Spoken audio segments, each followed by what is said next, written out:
There we go. Red and blue. Spider-Man. Woo!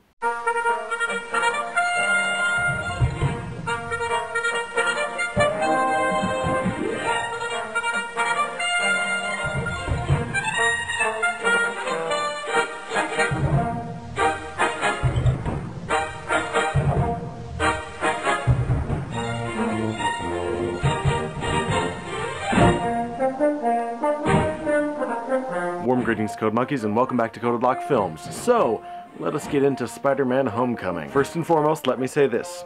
This is not going to be a comparison to the Sam Raimi Spider-Man movies. There's plenty of that on the internet already, and yeah, I probably will talk about that at some point, but for now, this is just Spider-Man Homecoming in a bubble, entirely on its own merits. One of the main conceits of the inciting incident of Captain America Civil War is that the Avengers do stop a lot of bad things, but they also cause a fair amount of collateral damage, and to an outside observer, it very easily appears like the Avengers don't really care about the collateral damage that they cause. Spider-Man Homecoming takes that basic idea and sort of runs with it as a premise. Here's a problem that results from the fallout of Avengers 1, and for lack of a better way of putting it, the problem is below the Avengers' pay grade. I'm not going to say exactly what's going on, especially because this movie is still in theaters, but basically, since the Avengers are not taking responsibility for a thing,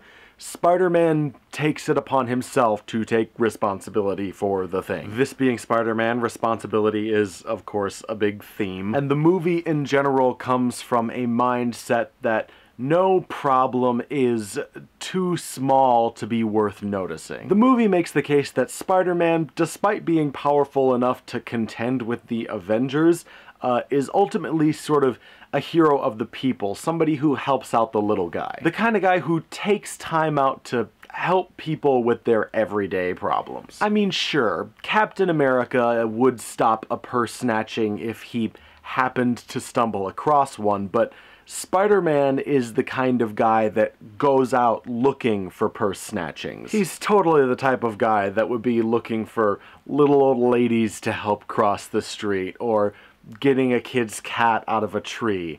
And it's kind of hard not to appreciate that. Tom Holland really creates a terrific Peter Parker, which is not as easy as it sounds, because Peter Parker is actually kind of a difficult character to work with. He has to be likable and sympathetic enough that you feel bad when bad stuff happens to him, but he also has to be weird and off-putting enough that you understand why a lot of people don't want to hang out with him. That's a delicate balance to achieve, but Tom Holland really hits it. And in general, the movie is a very different and very fresh kind of take on Spider-Man. It's definitely aimed at a much younger demographic than the rest of the Marvel Cinematic Universe, and I actually really like that. The supporting cast is a lot of fun to watch and super diverse, which I really appreciate. Really interesting takes on both Mary Jane and Flash Thompson, but in particular, Ned, who is Peter Parker's best friend in this movie, is really entertaining, really endearing, and you really get this great sense that he and Peter have known each other and been friends just forever. You really get a great sense of history between these two guys. It's a really well-written friendship, and you know me, I really like friendships. And Michael Keaton really makes one hell of a Vulture. Vulture was always one of the more sympathetic Spider-Man villains, at least when it came to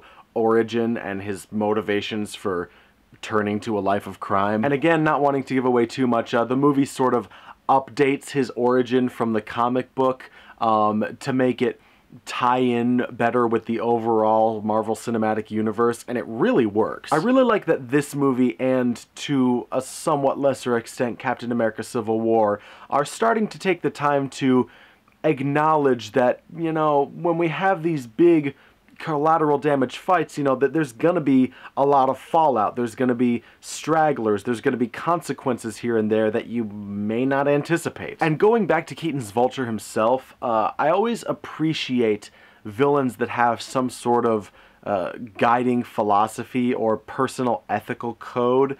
I think that kind of thing can be really interesting if done well. And again, without wishing to give too much away, Michael Keaton's Vulture is certainly that. In particular, what they do with his character in his mid-credits scene is really, really fascinating. Like, I want to know more about this guy. Spider-Man Homecoming is definitely worth multiple viewings. Like I said, it's still in theaters. If you haven't checked it out yet, please do. It's a really, really great movie. It's kind of like Ant-Man in that the scope of the story is more personal and smaller in scale, but again, it really, really works to the movie's advantage. By this point, the world of the MCU is well established enough that we're starting to get this really great sense of the world just feeling very real and very consistent and very lived in. And at the end of the day, Spider-Man's just tons of fun. And now we have but one review remaining. In a couple of days, I'm going to be talking about Guardians of the Galaxy. And until then, Code Monkeys, I will see you later. But he also has to be weird and off-putting enough that you also... bleh.